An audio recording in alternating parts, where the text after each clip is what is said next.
नमस्कार। One India Hindi की खास पेशकश रणबांकुरे में आपका स्वागत है। मैं हूं विकास कुमार।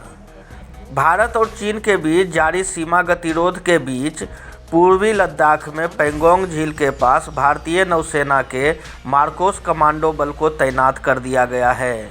नौसेना के विशेष मरीन कमांडो बल को मार्कोस कहा जाता है।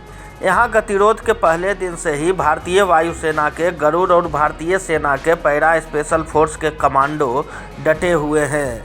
नौसेना के मरीन कमांडो को संक्षिप्त में मार्कोस कहा जाता है।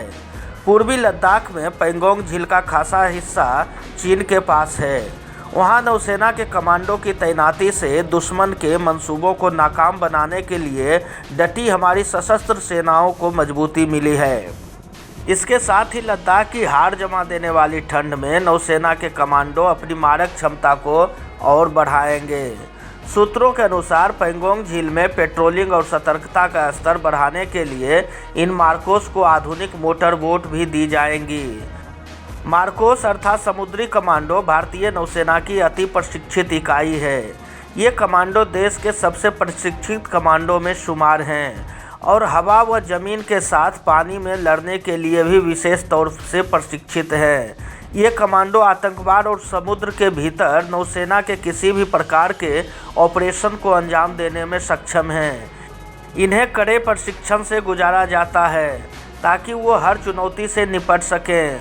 मार्कोस को पहले ही कश्मीर की वुल्लर झील में तैनात रखा गया है।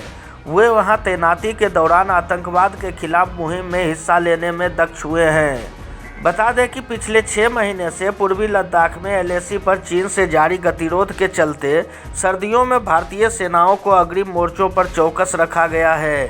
सेना के स्पेशल फोर्स के पैरा कमांडो भी वहां मुस्तैद हैं। इसके साथ ही गृह मंत्रालय के अधीन आने वाले फ्रंटियर फोर्स भी वहां तैनात है। फ्रंटियर फोर्स के स्पेशल कमांडो में तिब्बती नागरिक भी शामिल हैं।